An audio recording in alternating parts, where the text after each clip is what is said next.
सलोनी कहाँ गई?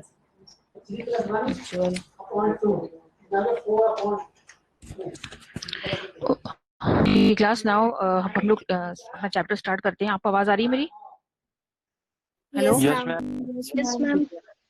तो इससे प्रीवियस क्लास में हमने डेंसिटी ऑफ पॉपुलेशन तक कवर कर लिया था और मैंने आपको अंडरलाइन कराया था कि डेंसिटी ऑफ पॉपुलेशन क्या होता है। ये हमने फर्स्ट बुक में भी पढ़ा था, सेकंड बुक में भी। एंड ये काफी अच्छा। सुनो, अगर कोई प्रॉब्लम होती है ना, स्क्रीन ना दिख रही हो या कोई दिक्कत हो तो बता देना, ठीक है ना? या आवाज ना आए तो, ठीक है? Yes hello, ma'am. ठीक है। चलो, तो डेंसिटी ऑफ पॉपुलेशन जैसे हमने फर्स्ट बुक में पढ़ा, एंड सेकंड बुक बोथ में, that it is the number of person living per unit area, या फिर आप ये भी लिख सकते हो प्रति इकाई क्षेत्र में रहने वाले लोगों कहते हैं जनसंख्या घनत्व। तो इतना हमने पढ़ लिया था। आप जरा मुझे एक बच्चा बताएगा कि भारत में सबसे अधिक जनसंख्या घनत्व कौन से राज्य में है? मैम बिहार। वाह, यूपी। मैंने कल उस दिन आपको कंपैरिजन करके भी बोला था ना कि यूपी नहीं है। बिहार में सबसे अधिक जनसंख्या घनत्व है। और सबसे कम कहाँ पर? Arunachal Pradesh. Yes, very good. सबसे highest population density is found in Bihar and lowest in Arunachal Pradesh. In which is the most populous state of India? Ma'am Uttar Pradesh. And least populated? Ma'am Sikkim.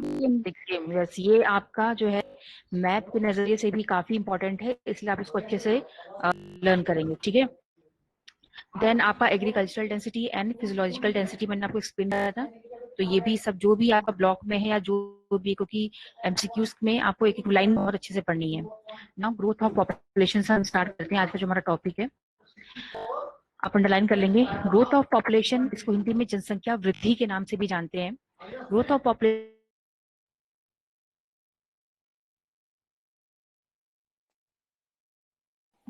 Ma'am आवाज नहीं आ रही है।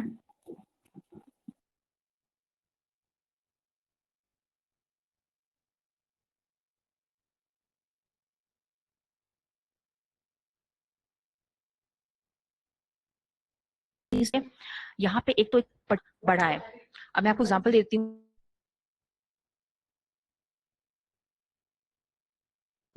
मान लो जो हम ड्यूरेशन के हिसाब से पढ़ेंगे तो ऋषिकेश एक एरिया है।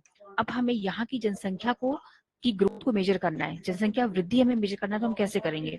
हम ऋषिकेश की जनसंख्या को मेजर करने के लिए 2 पीरियड्स ऑफ टाइम लेंगे, ठीक है? जैसे आपको पता है कि हम जिस टेक्निक से हम कैलकुलेशन करते हैं उसको हम सेंसस कहते हैं। और सेंसस कितने साल के अंतराल में लिया जाता है? 10 ईयर्स में, ठीक है? तो हमने 10 ईयर्स का टाइम लिया। हमने कहा कि 2011 में ऋषिकेश की जनसंख्या जो है, मान लो एग्जांपल मैं जैसे दे रही हूँ, 1 लाख है, ठीक है ना? 2011 में 1 लाख थी। और 2000 जो आएगा 21, उसमें मान लो, अनुमान लगा के मैं से बता रही हूँ कि 2 लाख हो गई, ठीक है ना? ये जस्ट बिल्कुल गलत डेटा है। 1 लाख 2 लाख तो यहीं से ज्यादा ही है। तो मैं बस आपको समझाने के लिए कह रही हूँ कि 2011 में 1 लाख थी और 2021 में कितनी हो गई आपका? 2 लाख हो गया। इसका मतलब कि ऋषिकेश की जनसंख्या में कितना ग्रोथ हुआ है? 1 लाख प्लस हुआ है, ठीक है? मतलब पॉजिटिव पॉपुलेशन ग्रोथ हुआ है। तो इसको हम कहते हैं ग्रोथ ऑफ पॉपुलेशन, ठीक है? और इसको हम निकालते कैसे हैं? With the help of birth rate and death rate. So basically growth of population means जब हम 2 समय के अंतराल, हम इसमें 2 समय के अंतराल लेते हैं। हम 2001 या 2011 या 2021 एक ही साल को लेके हम जनसंख्या नहीं निकाल सकते। हम 2 समय के अंतराल लेते हैं, 2 पॉइंट्स ऑफ टाइम लेते हैं और उसके बीच में हम कैलकुलेट करते हैं कि 2011 में अगर जनसंख्या इतनी थी तो 2021 में कितनी हो गई है। कुछ एरियाज में बढ़ भी जाती है और कुछ एरियाज में घट भी जाती है, ठीक है? तो इस अकॉर्डिंग हम अपना ग्रोथ ऑफ पॉपुलेशन निकालते हैं। So growth of population is the change in the number of people living in a particular area between 2 points of time. अब it is expressed in percentage also. इसको हम absolute भी represent करते हैं और इसको जो है हम परसेंटेज में भी शो करते हैं। जब हम इसको परसेंटेज में निकालते हैं तो ये बन जाता है ग्रोथ रेट ऑफ पॉपुलेशन, ठीक है? तो उस समय हम इसको इसमें रेट वर्ड यूज कर देते हैं क्योंकि हम उसे परसेंटेज में निकाल रहे हैं। Now population growth is of 2 types. ये हमने फर्स्ट बुक में पढ़ा था, natural growth and artificial growth. जिसको हम इंड्यूस्ड ग्रोथ, यहाँ पे आपकी बुक में लिखा हुआ है, आप इसको बहुत अच्छे से आप लिख भी सकते हैं।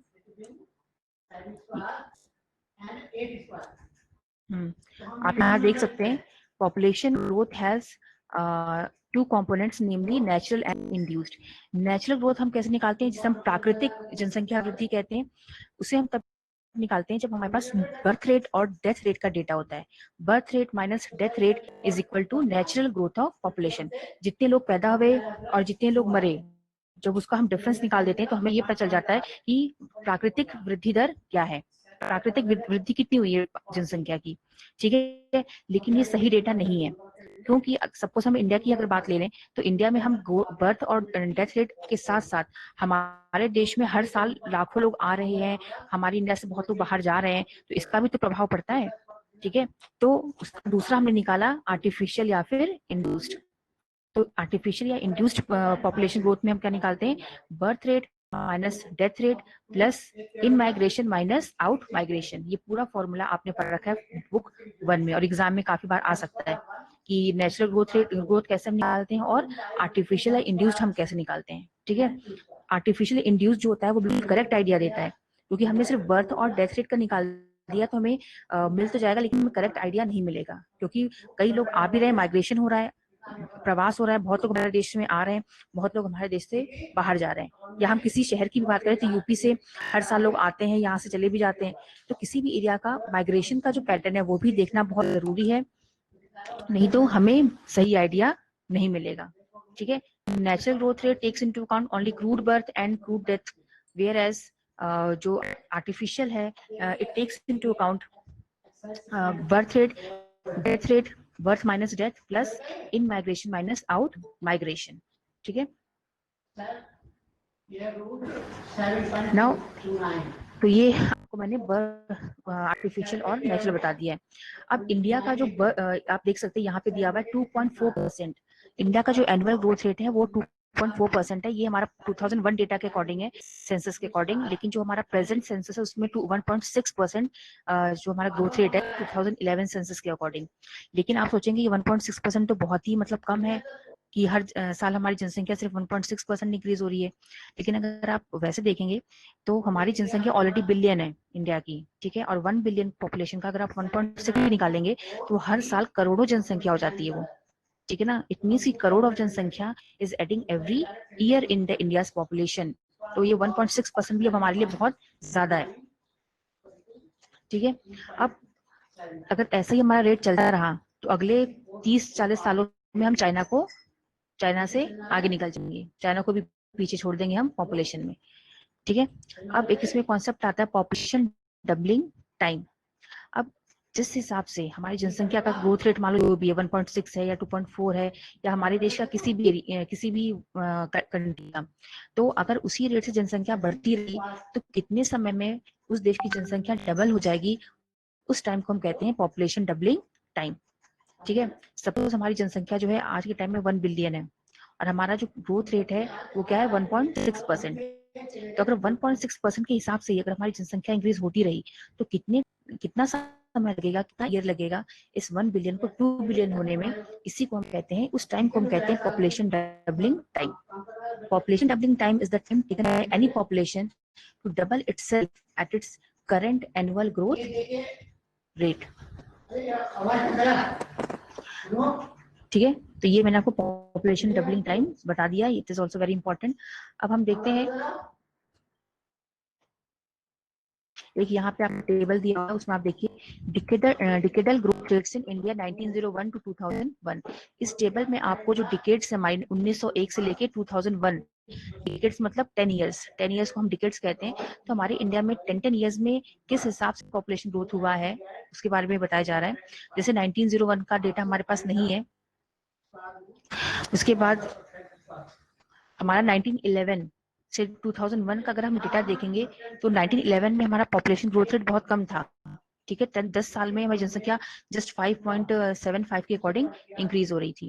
देन 1921 में वो माइनस में चला गया क्योंकि उस समय काफी भूखमरी थी, काफी मतलब सूखा पड़ गया था।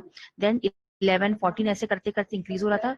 लेकिन आप देखेंगे 1971 से लेके 1981 ये जो हमारा जो 10 साल है, 71 से 81 का टाइम जो 10 साल का, इसमें जनसंख्या काफी तेजी से बढ़ी है। 61 से 81 ये 20 साल जो है काफी तेजी से जनसंख्या हमारी बढ़ी है, और 24.80 24.66 की रेट से हमारी जनसंख्या इंक्रीज हुई है। ठीक है, तो जब हम अपना पॉपुलेशन का एक डेटा देखेंगे आगे चल के, तब आपको समझ में आएगा कि ये जो साल है 61 से 81 ये हमारे लिए पॉपुलेशन एक्सप्लोजन का टाइम पीरियड है, क्योंकि सबसे अधिक 24% की दर से हमारी जनसंख्या इस टाइम में इंक्रीज हुई है। इन ईयर्स को आप याद रखिएगा। देन 1991 में 1% कम हो गया, देन 2001 में 21.54 हो गया, और अब थोड़ा सा और कम हो रहा है। तो ये था हमारा decadal growth of population. Now decadal growth rate हम निकालते कैसे हैं? ये आवाज कहां से आ रही है? डिकेडल ग्रोथ रेट निकालने का फॉर्मूला है P2 minus P1 upon P2। कौन कर रहा है बच्चा? ठीक है, P2 मतलब क्या होता है? Population of the base year. Base year वो होता है इससे हम कंपैरिजन कर रहे हैं। जैसे अगर हम 2001 और 2011 सेंसस का अगर हम निकालेंगे तो हम 2001 को लेंगे अपना बेस ईयर, और जो प्रेजेंट ईयर है हमारा 2011, वो हमारा क्या होगा? P2 होगा, population of the present year. ठीक है, तो P1 हो गया हमारा बेस ईयर मतलब 2001, और 2011 हो गया हमारा population of the present year, और नीचे भी P2 होता है इंटू 100। ये फॉर्मूला है decadal growth rate of population को निकालने का। अब ये जो आप एक मैप देख सकते हैं अपनी स्क्रीन पर, इस मैप में दिखाया जा रहा है ग्रोथ ऑफ पॉपुलेशन 1991 से 2001 के बीच में, कि मतलब भारत के कौन कौन से राज्यों में जनसंख्या जो दर था वो काफी तेजी से इंक्रीज हुआ है। ये एनुअल ग्रोथ रेट बता रहा है आपको हर साल कितनी तेजी से जनसंख्या किस राज्य में बढ़ी है। ठीक है, अब आप देखिए ये जो भी ब्लैक शेडेड एरियाज नजर आ रहे हैं, ये सब जो एरिया आपका नॉर्थ ईस्ट का ये हिस्सा जो है, नागालैंड जो है, या फिर आपका जो दिल्ली का एरिया है, महाराष्ट्र का ये जो डार्क शेडेड एरिया है, और नीचे तो कोई इतना खास नहीं है कोई भी डार्क शेडेड, तो यहाँ पे जो जनसंख्या दर हुई है इंक्रीज होने की वो थी अबव 35%। मतलब इन राज्यों में हर साल पॉपुलेशन 35% ईयर की दर से इंक्रीज हो रही है। दूसरे नंबर पे वो राज्य है जहाँ पे 25 to 35 के बीच में परसेंट में जनसंख्या इंक्रीज होती है, जैसे जम्मू कश्मीर हो गया, आपका गुजरात है, देन ये आपका ये पूरा आपका जो गंगा प्लेन का एरिया है, ये उत्तर प्रदेश है, बिहार है, देन ये आपका अरुणाचल प्रदेश है। तो इन स्टेट्स में 25 to 35 के रेट से इंक्रीज हुआ है। तो ये आपके उस पॉपुलेशन ग्रोथ को शो कर रहा है। नाउ अब हमारा जो नेक्स्ट टॉपिक है विच इज वेरी इंपॉर्टेंट, वह है हमारा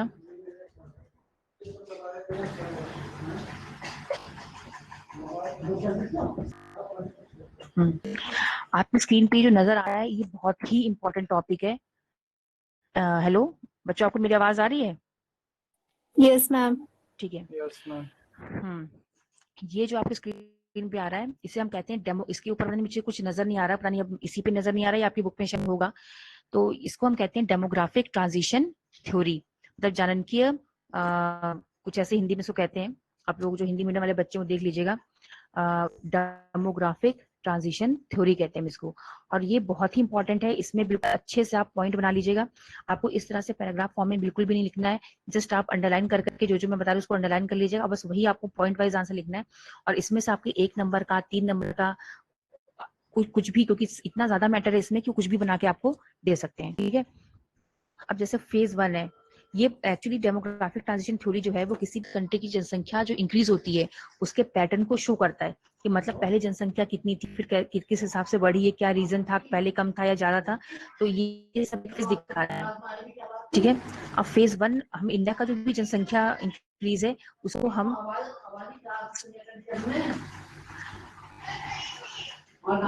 1 2 3 कहा गया इसका,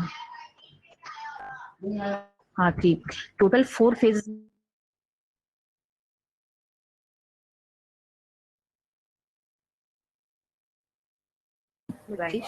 अब आप अंडरलाइन करिए, पहला जो फेज है फेज 1, पीरियड कौन सा है? 1901 टू 1921। इस पीरियड को हम कहते हैं पीरियड ऑफ स्टेगनेंट और stationary phase of growth of India's population. Stagnant मतलब क्या होता है कि इस समय जनसंख्या रुकी हुई थी भारत की, ठीक है ना, बढ़ रही थी और कमी हो रही थी, बढ़ तो रही नहीं थी, ठीक है। और ऐसा क्यों कहते हैं इसको स्टेगनेंट और स्टेशनरी? स्टेगनेंट मतलब रुका हुआ। फर्स्ट, ये it was a rate of very low population growth even during even recording a negative growth. मतलब स्टेगनेंट मतलब कि रुकी हुई होती है, और इनफैक्ट 11 और 21 में तो ये इन 10 सालों में हमारी जनसंख्या काफी तेजी से घटी है। मतलब निगेटिव ग्रोथ रेट हमने इस समय रिकॉर्ड किया है, क्योंकि मैंने आपको बताया इस समय भुखमरी था, हंगर, और काफी बंगाल में फेमाइन आया था, और हम लोग उस समय ब्रिटिशर्स के अंडर में थे। तो इसलिए ये पीरियड जो था आपका stagnant and stationary growth of population था। Both the birth rate, underline करिए, birth rate and death rate दोनों हाई थे।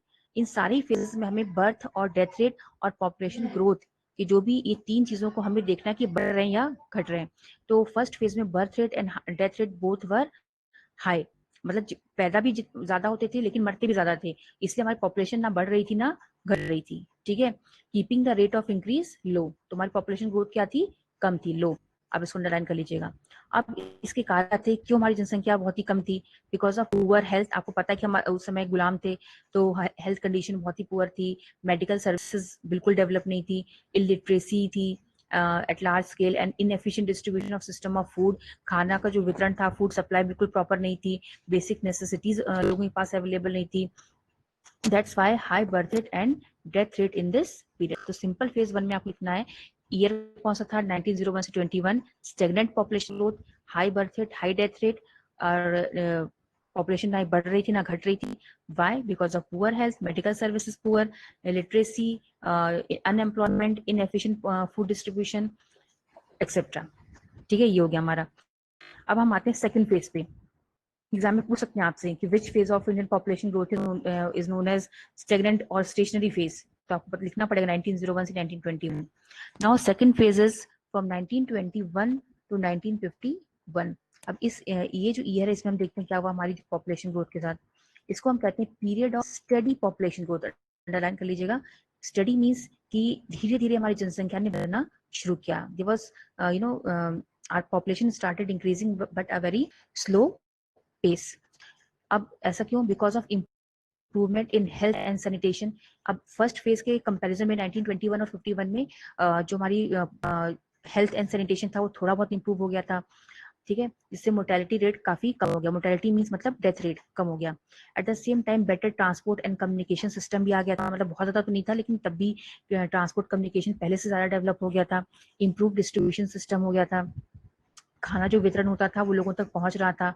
तो इसकी वजह से बर्थ रेट हाई का हाई रहा, लेकिन जो डेथ रेट था वो धीरे धीरे, मतलब पूरी तरह से तो नहीं, लेकिन स्टार्टेड डिक्लाइनिंग। वर्ड क्या यूज किया गया? डिक्लाइन, ठीक है, डिक्रीज नहीं यूज किया गया। डिक्लाइन मतलब क्या होता है कि धीरे धीरे कम होना शुरू होना, ठीक है। So in this phase high growth rate of population, birth rate was high, जैसा का जैसा था वैसे ही था फर्स्ट फेज की तरह, but death rate started declining. इससे क्या हुआ कि it led to the slow increase in the population. And this इस पीरियड को हम ग्रेट इकोनॉमिक डिप्रेशन के उसमें भी देखते हैं, क्योंकि इस समय वर्ल्ड में इकोनॉमिक डिप्रेशन फैला हुआ था। तो बेसिकली सेकंड फेज 1921-51 के बीच में हुआ था। स्टडी पॉपुलेशन इंक्रीज हुआ था। Reason health and communication, then health sanitation, communication, transportation facilities improve हो गई थी। फूड डिस्ट्रीब्यूशन सिस्टम इंक्रीज, जो इसमें खराब था वो इसमें बेहतर हो गया था, ठीक है। देन बर्थ रेट हाई था एंड एज इट इज था हाई का high, but death rate started declining. आप डिक्रीज वर्ड यूज नहीं करेंगे, आप डिक्लाइन वर्ड यूज करेंगे। Then third phase 1951 to 81, and this phase is known as the population explosion. Very important, कई बार exam में आ चुका है that which phase of India's population growth is known as period of population explosion, ठीक है। अब जैसे मैंने आपसे कहा कि इसमें भी बर्थ रेट हाई था, इसमें भी बर्थ रेट हाई था, और इसमें भी हाई था बर्थ रेट, एंड जो डेथ रेट था इसमें डिक्लाइन होने लगा था, लेकिन इसमें बुरी तरह से नीचे आ गया। There was rapid decline in the mortality rate, but जो डेथ रेट था, फर्टिलिटी रेट था, वो वैसे का वैसा ही रहा, हाई, ठीक है। इसका जो था 2.2%, एवरेज जो एनुअल ग्रोथ रेट था वो 2.2% था। In this it is in this period after the independence that, अब इसके रीजन क्या थे? हमने जो ये सारी चीजें सैनिटेशन, हेल्थ, ट्रांसपोर्ट, कम्युनिकेशन, तो हमने इसी में पढ़ लिया, लेकिन इसमें कुछ और बेहतर हुआ, क्योंकि इस समय तक हमें आजादी मिल गई थी। 1951 हमारा देश आजाद हो चुका था। अब इसके बाद हमारे देश में डेवलपमेंटल प्लान इंट्रोड्यूस हुए। आप इसको बहुत अच्छे से पढ़ लेना, एग्जाम में आता है कि पॉपुलेशन एक्सप्लोजन का टाइम किसे कहते हैं और क्यों कहते हैं, इस समय ऐसी क्या चीजें हुई थी जिसकी वजह से इतनी जनसंख्या तेजी से बढ़ गई। ठीक है, तो हमारा कंट्री डेवलप हो गया था, इंडिपेंडेंस हमें मिल गई थी, डेवलपमेंटल एक्टिविटीज इंट्रोड्यूस किए गए, आपका जो प्लानिंग सिस्टम है ना, जो हमारा सेंट्रल प्लानिंग सिस्टम था वो इंट्रोड्यूस हुआ था, जो हमारी पंचवर्षीय योजना होती है। देन हमारी इकोनॉमी जो थी काफी ग्रो हुई, लोगों का जो स्टैंडर्ड ऑफ लिविंग था वो इम्प्रूव हुआ है, और लोगों को रोजगार मिला है। हाई इससे क्या हुआ, there was a high natural increase and higher growth rate, इससे काफी पॉपुलेशन इंक्रीज हुई है। ठीक है, और काफी तेजी से जनसंख्या बढ़ी, जो मैंने आपको ग्रोथ रेट बताया था ना, आपको याद होगा कि 24 से 61 और 81 के बीच में 24% इंक्रीज हुआ है, तो वो इसी में हुआ है। देन इसका ये रीजन तो था ही, और साथ ही साथ हमारी जनसंख्या और भी बढ़ी है। पहला रीजन तो ये हो गया कि डेवलपमेंटल प्लान्स और प्लानिंग सिस्टम इंट्रोड्यूस्ड हुआ है। सेकंड, उस समय हमारे देश में काफी लार्ज स्केल इन माइग्रेशन हुआ है, जो हमारे पड़ोसी देश है, नेबरिंग कंट्री से, वहां से बहुत सारे रिफ्यूजीज हमारे देश में आके सेटल हो गए। लाइक जो तिब्बतन्स थे, बांग्लादेशीज थे, नेपालीज थे, and even people from Pakistan, वो इंडिया में आके सेटल हो गए, जिससे हमारी जनसंख्या जो थी काफी तेजी से बढ़ी। इसलिए 80s का टाइम है, इसको हम पीरियड ऑफ पॉपुलेशन एक्सप्लोजन कहते हैं। बहुत तेजी से जनसंख्या बढ़ी हमारी, और जो हम पहले इतना पॉपुलेशन के ऊपर ध्यान नहीं दे रहे थे, अचानक से वो हमारे लिए एक प्रॉब्लमेटिक केस बन गया। अब हमें अपनी जनसंख्या एक प्रॉब्लम लगने लग गई कि अब हम अपनी जो जनसंख्या है इतनी ज्यादा, उसको हम कैसे मतलब सरवाइव कराएंगे अपने रिसोर्सेज के ऊपर। ठीक है, तो 1980s ही वो फेज था। अब 1980s के बाद जो है, आपको बताइए कि हमारा एजुकेशन सिस्टम भी बेहतर हो रहा था, तो एजुकेशन सिस्टम है, देन अब अवेयरनेस आ गई थी लोगों के अंदर, तो तब उन्हें ये रियलाइज हुआ कि भाई अब जो है पॉपुलेशन हमारे लिए एक बर्डन बन गया है, और उसको हमें कम करना जरूरी है। तो नाउ फोर्थ फेज जब वो 1981 के बाद स्टार्ट हुआ है, जिसमें धीरे धीरे जो है बर्थ डेथ रेट तो नीचे था ही, और बर्थ रेट भी स्टार्टेड डिक्लाइनिंग, मतलब डिक्लाइन का बहुत ही कम रेट से डिक्लाइन होना शुरू हो गया है। ठीक है, और downward trend of crude birth rate is head responsible for such a population growth. और ये क्यों हुआ है, बिकॉज ऑफ लेट मैरिजेस का एक वो आ गया trend. Then quality of life improve हो गई, एजुकेशन है, देन अवेयरनेस हो गया, फीमेल्स की जो कंडीशन है वो बेहतर हो गई है, अपने डिसीजन वो खुद ले सकते हैं, विमेन एम्पावरमेंट का। ये सारी चीजों की वजह से अब हमारे अंदर अवेयरनेस है कि हमें पता है कि हमारे घर में 6-7 बच्चे होंगे तो हमें मतलब प्रॉब्लम होगी। ठीक है ना, तो अब हमारी जो जनसंख्या वो धीरे धीरे जो है कम हो रही है, लेकिन ऑलरेडी हम इतनी आगे पहुंच चुके हैं कि अब मतलब कुछ भी करना बहुत ही मुश्किल है। तो ये चारों जो चीजें हैं मैंने आपको बता दी हैं, इसको बहुत अच्छे से पढ़ना, क्योंकि बहुत ही इंपॉर्टेंट टॉपिक है। 5 मार्क्स, 3 मार्क्स, 1 मार्क्स, किसी भी हिसाब से आपसे पूछा जा सकता है। ठीक है, और अंडरलाइन करवा दिया मैंने आपको चीजें, तो आप इनको पढ़ लीजिएगा। तो ठीक है, चलिए एक लास्ट टॉपिक हम लोग कवर कर लेते हैं, दैट इज, अब इस पेज पर आ जाइए आप लोग, ये भी काफी इंपॉर्टेंट है, 3 मार्क्स के अकॉर्डिंग तो है इंपॉर्टेंट, और 1 मार्क्स के हिसाब से भी। अगर आप अपना जो स्क्रीन देख रहे हैं, अगर मैं आपसे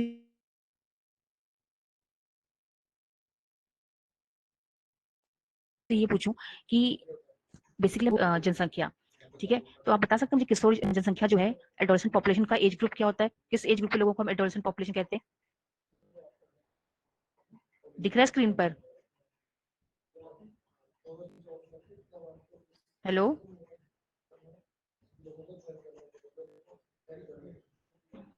मैम 10 से 19 ईयर्स। हाँ, 10 to 19 ईयर्स।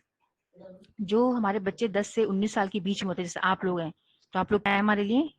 किशोर जनसंख्या। आप लोग मतलब किशोर तो क्या है, आप लोग बहुत काबिल हैं, लेकिन 10 to 19 ईयर्स के बीच जो है, तो वो बच्चे जो होते हैं वो किशोर होते हैं, बहुत ही मासूम होते हैं आप लोगों की तरह, और उन्हें हम एडोलसेंट पॉपुलेशन कहते हैं। ठीक है, अब जैसे मैंने आपसे कहा कि ये जो पॉपुलेशन है, ये हमारे लिए एक बहुत ही अच्छा रिसोर्स भी, ह्यूमन रिसोर्स भी, क्योंकि ये एजुकेशन इसको मिल रहा है, और अगर ये लोग अच्छे पढ़ लिख गए तो ये हमारे देश के लिए, हमारी इकोनॉमी के लिए, अपनी फैमिली के लिए काफी मतलब फायदेमंद साबित हो सकते हैं, हमारी इकोनॉमी में हेल्प कर सकते हैं।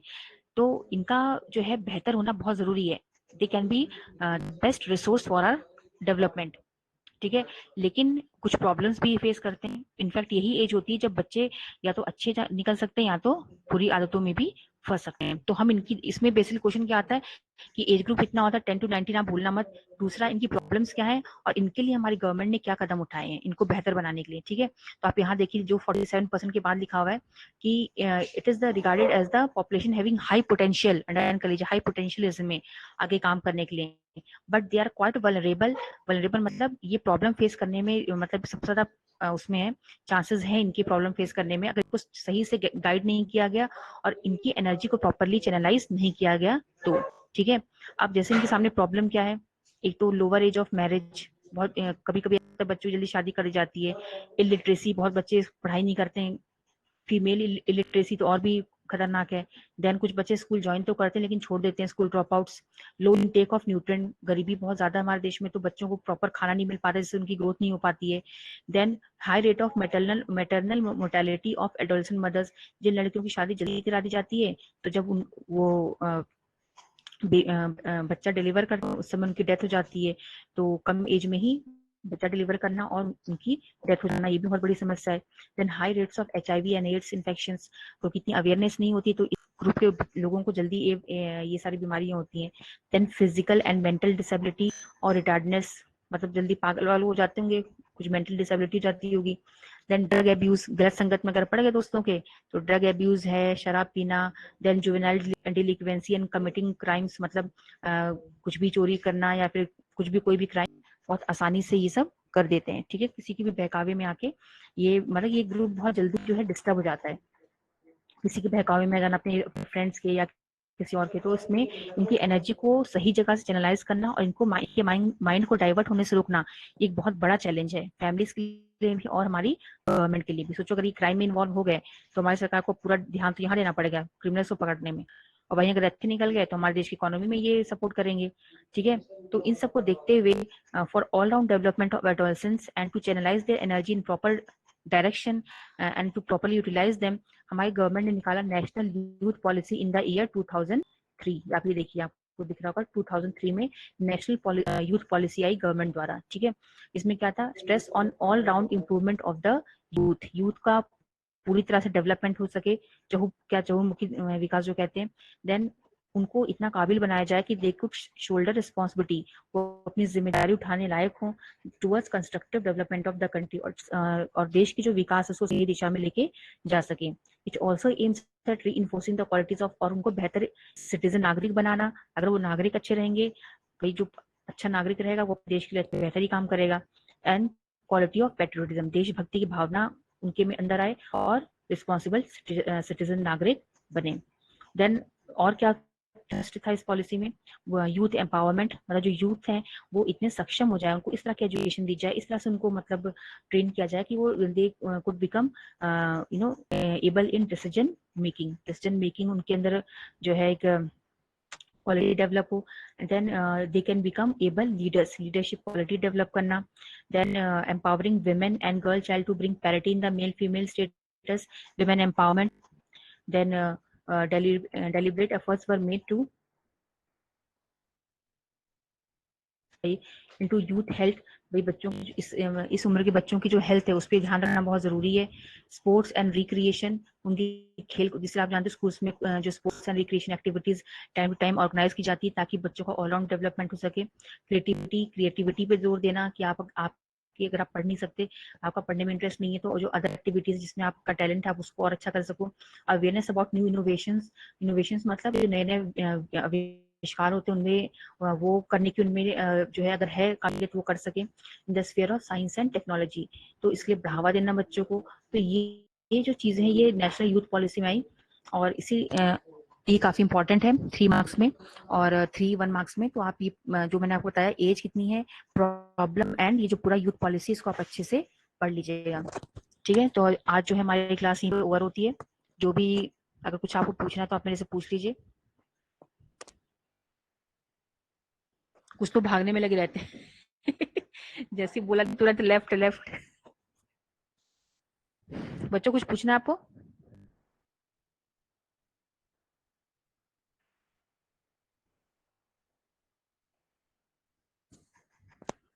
आज कितने बच्चे देखो ऐड हुए? बस 24 ऐड हुए, बाकी मतलब बाकी तो है 40 तो नहीं। तो इसको उनको तो मैं नंबर दूंगी नहीं प्रैक्टिकल में, जितना जा रहे हैं सब ये। आधे तो ऐड होते हैं जब 10-15 मिनट बीत जाते हैं, अभी कई लेट ऐड हुए हैं, उनका भी नाम मैंने नोट किया है।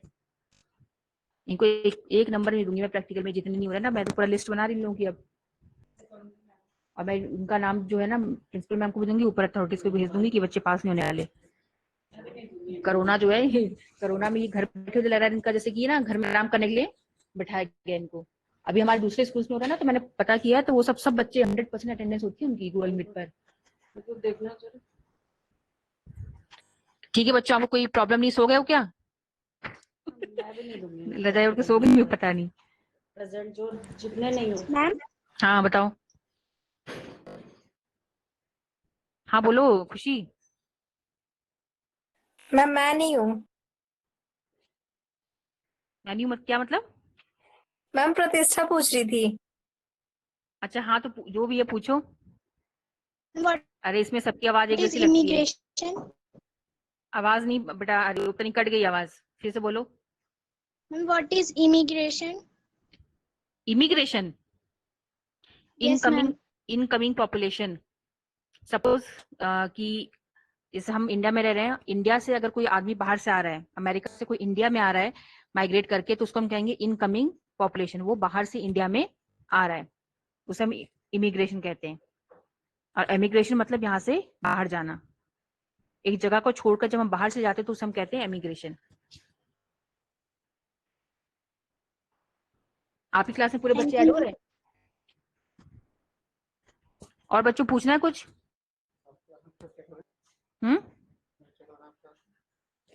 में तो 40 हैं, तो 42 43 ऐड हो ही जाते हैं।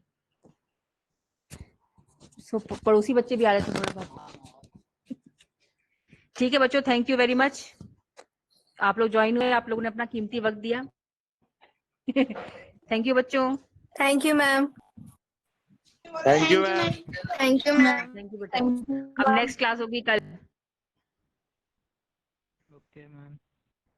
क्या हुआ, आवाज लगता है बहुत धीरे हो गई कल की क्लास को सुन के, क्यों, खुशी नहीं हो रही है?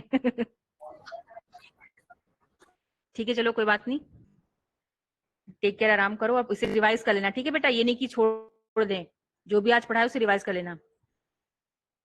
Yes ma'am. Okay ma'am. Yes ma'am. ठीक है बेटा, ओके। Thank you, ma'am. पता नहीं, वो सर तो कर रहे थे।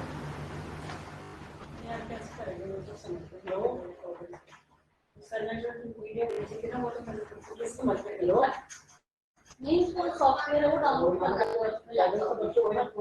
जैसे हमारे फोन के एक्स रिकॉर्डर वगैरह है ना, वैसे वो। लेकिन ये एक्स रिकॉर्ड इसमें चल नहीं रहा है। नहीं रिकॉर्ड हो रहा है, क्लास रिकॉर्ड हो जा रही है एक्स रिकॉर्डर में हाँ फोन में हाँ ना, वो मैंने करके देखा, वो चैप्टर रिकॉर्ड वही। हाँ चैप्टर वैसे तो जैसे कि आप खोल के से कर लो वो हो जा रहा है, पता नहीं चल रहा है क्या चल रहा है, तो पता नहीं सरकार चले गए। गूगल मीट नहीं होता। नहीं मैंने गूगल मीट किया, जब मैं एक्स रिकॉर्डर खोल के मतलब गूगल मीट कर रही हूँ ना, तो वो नहीं आ रहा है, तो उसमें मतलब वीडियो साइलेंट वीडियो बन जा रही है, वो कह रहा है कि आवाज रिकॉर्ड नहीं हो रही है, ये दिखा रही है उसमें। कहीं ऐसे तो आपने ये लगाया हुआ था, ये भी लगाया मैंने, निकाल के भी हर तरह से मतलब मैंने करके दिया, तभी तो मैं यहाँ पे इंफॉर्मेशन बना लेती हूँ। तो ऐसी जो दोस्त ने बता रखा है ना स्क्रीन ग्रैब, मतलब इसी से हो पाएगा मुझे लग रहा है। मैं तो कल किया, उसके बाद तो पैसे भी चार्ज करना नहीं फ्री है, वाला अच्छा है, लेकिन उसमें क्या है वो ना मेरे लैपटॉप फ्री रिकॉर्डर। कल इंस्टॉल करा मैंने, नहीं कर रहा है सपोर्ट, क्योंकि मेरे विंडो 8 है, सर बोल रहा है विंडो 10 में चला रहे हैं। अब ना लैपटॉप मेरा विंडो 10 है, इसमें याद रखना है, इसमें चला रहा है नहीं, ये मेरा विंडो 8 है, तो डरा है, मेरे वाले में विंडो 10 है। अपने वाले चलाने में क्या प्रॉब्लम है? अब जिसका जैसे चल रहा है, मेरे को कौन सा विंडो है? विंडो 8 है, मेरे लैपटॉप में 10 है, मुझे 8 ज्यादा अच्छा लगता है, 7 और 8 10 थोड़ा मैंने कौन सा मतलब और दिनों से किया ही नहीं है। सिंपल जो पहले होती थी वो विंडो 7 सबसे बेस्ट, ये वैसे कैसे देखते हैं 10 में कुछ सबसे बेकार है, तो इनमें कुछ अलग फंक्शन। हां वो ना पहले तभी तो मैं अपना नहीं लेकर आती, क्योंकि उसमें विंडो 10 प्रतीक सर कहाँ गए? सबसे अच्छा तो ये है ज्योग्राफी बस ये दोबारा से क्या किया ज्योग्राफी पॉलिटिकल साइंस में भी एक सीखो फिर तब तक कुछ और कहीं हो जाता है तो वो भी सीखो मतलब क्या पॉलिटिकल साइंस में अलग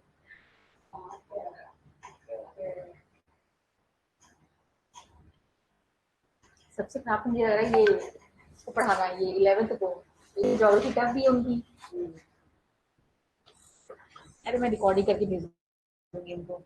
हम लोग भी लखनऊ आप ऐसे कर सकते हो अपने घर में जैसे दूसरा कोई फोन है ना उससे रिकॉर्डिंग कर सकते हैं तो रिकॉर्डिंग हो इसमें ना ज्यादा वो नहीं है। आप जो अभी जब यूज करते हो लैपटॉप का फोन दोनों चलाते हैं यहाँ पे तो लगा दिया है क्लास देते हैं यहाँ पे दोनों यूज कर दी। दोनों ना मैं भी दोनों यूज करती हूँ क्योंकि फोन में जो एडमिट वगैरह बच्चे ऑप्शन आता है और फिर इसके साथ ये है कि एक और फोन लेके बैठो उससे रिकॉर्डिंग करो।